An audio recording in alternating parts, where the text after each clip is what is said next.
کل جو ہم نے مصائب پڑھے یہاں تک کہ جناب سیدہ دیوار و دروازے کے درمیان تھی، حضرت محسن شہید ہو گئے. یہ منظر رسول اللہ نے دیکھا. اب ایک موضوع ایسا ہے کہ اس کی جانب توجہ دلائیں.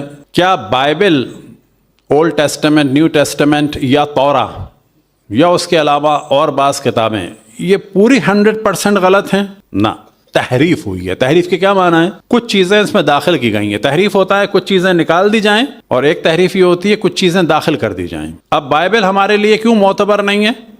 کیونکہ کچھ چیزیں اس میں داخل ہو گئی ہیں. نکل جاتی تو اتنا مسئلہ نہیں تھا، کچھ چیزیں اس میں آ گئی ہیں جو زمانے میں رہبائے وغیرہ تھے اور جو زمانے کے بعض پریس تھے انہوں نے داخل کر دی ہیں. لیکن ایسا نہیں ہے 100% غلط ہے. مثال کے طور پر رسول اللہ صلی اللہ علیہ وسلم کی بشارت بھی ہے اس میں، اور بہت ساری بھی چیزیں ہیں، انبیاء کا ذکر ہے. اب کچھ چیزیں اس میں بالکل صحیح ہیں. اب اگر کوئی آیت اور روایت سے ہم آہنگ ہو، یعنی اس کے ساتھ ساتھ ہو، اس کے مخالف نہ ہو، تو کہا جائے گا یہ والا چیپٹر صحیح ہے. بائبل کے 2 حصے ہیں، ایک اولڈ ٹیسٹمنٹ ہے، ایک نیو ٹیسٹمنٹ ہے. اولڈ ٹیسٹمنٹ میں وہ چیزیں ہیں جو حضرت عیسیٰ سے پہلے کی ہیں. نیو ٹیسٹمنٹ میں وہ چیزیں ہیں جو حضرت عیسیٰ اور ان کے بعد کی ہیں. حتیٰ جس کو بھی وہ سینٹ ڈکلیئر کر دیتے ہیں ان کی چیزیں بھی ہیں اس میں. پھر اس کے ورژن بھی مختلف ہیں. رومن کیتھولک میں اور پروٹیسٹنٹ میں بعض دفعہ 2-4 ان کا فرق بھی ہے. تو نیو ٹیسٹمنٹ کی جو آخری کتاب ہے وہ ہے دا ریویلیشن آف جان، مکاشفہ یوحنا. یہ حضرت یحییٰ نہیں ہیں، یہ حضرت عیسیٰ کے حواری بھی نہیں ہے، بلکہ بعد کے ایک فرد ہیں. ان کو جلا وطن کر دیا تھا جلا وطن کر دیا تھا گریک میں، یونان میں. وہاں ایک جزیرے میں تھے تو وہاں ان کو یہ مکاشفہ ہوا. مکاشفہ کیا ہوتا ہے؟ کہ ان کو چیزیں نظر آنا شروع ہوئیں. بائبل کی کمپلیکیٹڈ ترین کتابوں میں سے ایک کتاب ہے the book of the revelation of John, مکاشفہ یوحنا. ساری چیزیں ٹیلی گرافیکل ہیں، وہ اس کو دیکھنا پڑتا ہے کہاں سے کیا ہے. اس کے اوپر بہت ساری کمنٹریز ہیں، وہ بعد میں پڑھ کے سنائیں گے. لیکن آپ کی توجہ دلائیں کہ اس وقت جو سادات ہیں وہ کتنے قسم کے ہیں؟ سادات حسنی، سادات حسینی. ہونے کتنے قسم کے چاہیے تھے؟ 3 قسم کے. یعنی آج ایسا ہونا چاہیے تھا کہ کچھ لوگ تعارف کرائیں کہ ہم امام حسن کی نسل سے ہیں، کچھ تعارف کرائیں کہ ہم حسینی ہیں، اور کچھ کو تعارف کرانا چاہیے تھا کہ ہم محسنی ہیں. ہے کوئی محسنی دنیا میں؟ حضرت محسن شہید ہو گئے. یعنی حضرت محسن کی شہادت کے بعد کیا ہوا؟ 1/3 سادات قتل ہو گئے.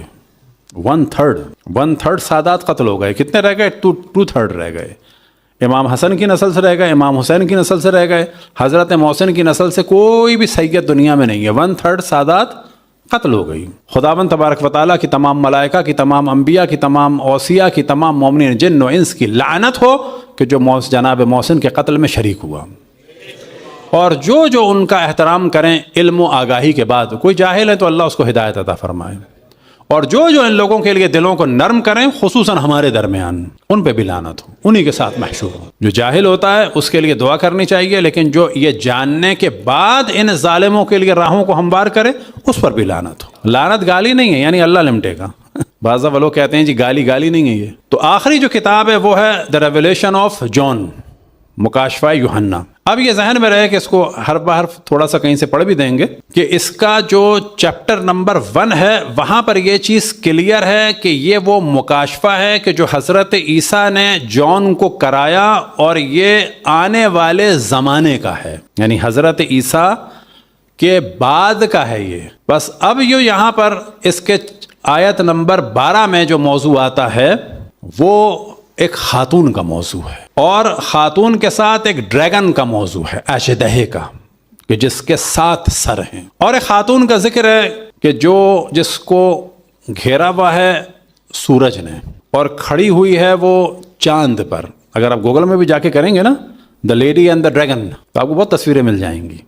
یہ اہم ترین موضوع ہے. آپ لکھیں the revelation of John, the lady and the dragon, تو آپ کو اتنی پینٹنگ ملیں گی مختلف قسم کی. اب ایک خاتون ہے کہ جس کو سورج کو اس نے اوڑا ہوا ہے، اور چاند پر وہ کھڑی ہوئی ہے، اور وہ حاملہ ہے، اور سر پہ اس کے تاج ہے کہ جس میں 12 ستارے ہیں، اور ایک لال رنگ کا اژدہا 7 سروں والا آ کر حملہ کرتا ہے اور آسمان کے 1/3 ستاروں کو توڑ دیتا ہے. 1/3 ستاروں کو توڑ دیتا ہے۔ پھر اس خاتون کی نسل سے ایک بچہ ہوگا جو تمام لوگوں پر حکومت کرے گا لوہے کی عصا سے۔ اب یہ والا موضوع جو ہے وہ کرسچن میں بہت زیادہ اہم ہے، لیکن وہ سمجھ نہیں پاتے۔ وہ عام طور پہ کہتے ہیں یہاں پر مراد حضرت مریم ہے، وہ ہو نہیں سکتی۔ کیوں نہیں ہو سکتی؟ کیونکہ جو پہلا ورس ہے وہاں پر واضح ہے کہ یہ آئندہ ہوگا۔ صلوات پڑھیں پر محمد و آل محمد۔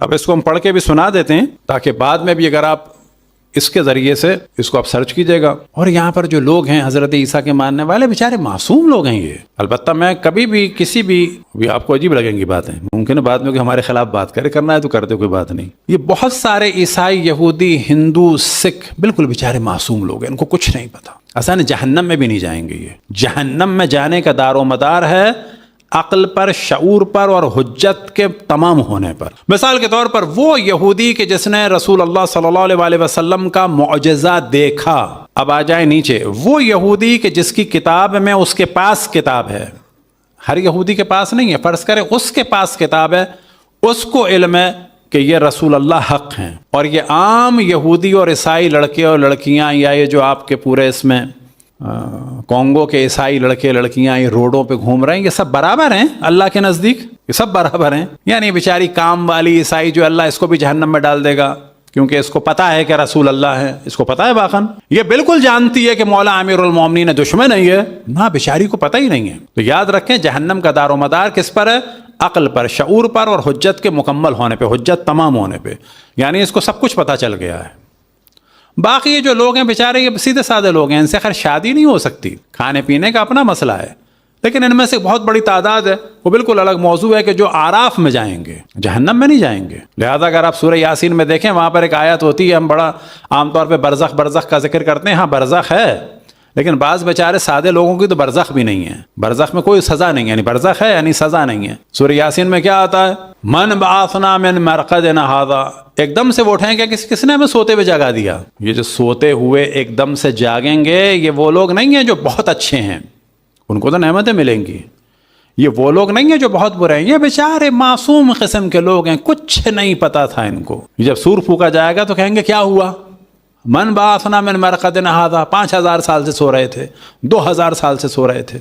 تو یہ جو ہم کہہ رہے ہیں سب کے ساتھ نیکی کریں، پیار کریں، خصوصاً یہاں کے افراد کے ساتھ۔ ممکن ہے کہ آپ کی محبت کی وجہ سے یہ رسول اللہ کا عاشق ہو جائے، آپ کی محبت کی وجہ سے یہ امام حسین کا عاشق ہو جائے، کچھ نہیں جاتا کسی کے سامنے جھکنے سے۔ تو جو پہلی آیت ہے وہ کیا ہے، اس کا ترجمہ آپ کے سامنے بیان کر دیتے ہیں، پھر انگلش میں بھی بعد میں دکھا دیں، کسی کو چاہیے ہو تو دے بھی دیں گے۔ یسوع مسیح کا مکاشفہ جو اسے خدا کی طرف سے اس لیے ہوا کہ اپنے بندوں کو وہ باتیں دکھائے جن کا جلد ہونا ضروری ہے، ہونا ضروری ہے۔ حضرت مریم نہیں ہے، یہ ہوگا۔ اب وہ کیا ہوگا؟ پھر آسمان پر ایک بڑا نشان دکھائی دیا، یعنی ایک عورت نظر آئی جو آفتاب کو اوڑے ہوئے ہے۔ قرآن مجید میں سراج کس کا لقب ہے؟ رسول اللہ صلی اللہ علیہ وسلم کا۔ اور چاند اس کے پاؤں کے نیچے ہے، یعنی چاند پر کھڑی ہے۔ اور قمر کسے کہا گیا ہے؟ مولا امیر المومنین کو۔ اور 12 ستاروں کا تاج اس کے سر پہ ہے، اس کے سر پر ایک تاج ہے جس میں 12 ستارے ہیں۔ یہ اشارہ کس کی جانب ہے؟ ائمہ کی امامت کی جانب۔ وہ حاملہ تھی اور درد ذہ سے چلا رہی تھی اور بچہ جننے کی تکلیف میں تھی۔ پھر ایک اور نشان آسمان پر دکھائی دیا، یعنی ایک بڑا لال اژدہا، کہ اس اژدہے اور اس کے طرفداروں پر لعنت ہو خداوند تبارک و تعالیٰ کی۔ یہ وہی اژدہا ہے جس نے جناب سیدہ سلام اللہ علیہا کو دھمکی دی، جس نے جناب سیدہ کا در جلایا۔ پھر ایک اور نشان آسمان پر دکھائی دیا، یعنی ایک بڑا لال اژدہا، اس کے 7 سر اور 10 سینگ تھے، اور اس کی دم نے آسمان کے 3 ستارے کھینچ کر زمین پر ڈال دیے، یعنی 1/3 کسے کہتے ہیں؟ 1/3 ستارے آسمان کے توڑ دیے۔ اور پھر یہ کہ اس سے جو لڑکا ہوگا وہ کیا ہوگا؟ لوہے کی عصا سے سب قوموں پر حکومت کرے گا۔ اب اسے لوگ کہتے ہیں کہ حضرت عیسیٰ ہیں، نہ، جب یہ خاتون حضرت مریم نہیں ہے تو یہ لڑکا بھی جو تمام قوموں پر حکومت کرے گا یہ حضرت عیسیٰ نہیں ہے۔ اس میں بہت زیادہ ڈیبیٹ ہے، بہت کمپلیکیٹڈ ہے۔ تو مومنین کا ایمان قوی ہونا چاہیے کہ ہم ایسوں کو مانتے ہیں کہ جو واقعاً حق ہے کہ ان کو مانا جائے، اور ہم ایسوں سے نفرت کرتے ہیں کہ حق ہے کہ ان سے نفرت کی جائے۔ یہی وجہ ہے کہ بار بار توجہ دلا رہا ہوں کسی کو تنگ کرنے کے لیے نہیں، ایریٹیٹ کرنے کے لیے کبھی بھی لعنت نہ بھیجیں. اپنے درمیان لعنت ہو اللہ رسول اور ائمہ کے دشمنوں سے، لیکن دوسرے کے سامنے کیا ہو؟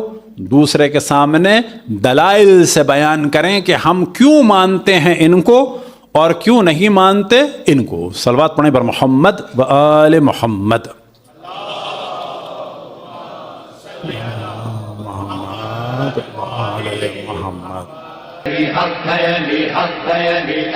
جدھر حق ادھر مولا، جدھر حق ادھر مولا، جدھر مولا ادھر حق.